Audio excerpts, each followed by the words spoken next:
شمس روحي وحي ربي، جنتي وحياة قلبي، فرحتي القرآن حبي نور دربي.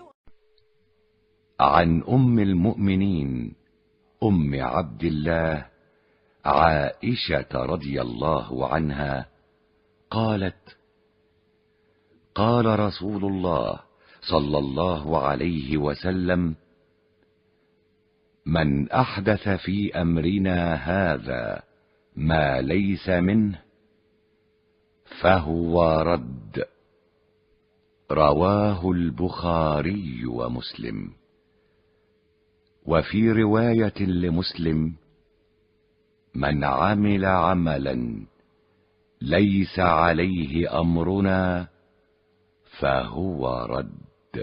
روحي وحي ربي، جنتي وحياة قلبي، فرحتي القرآن حبي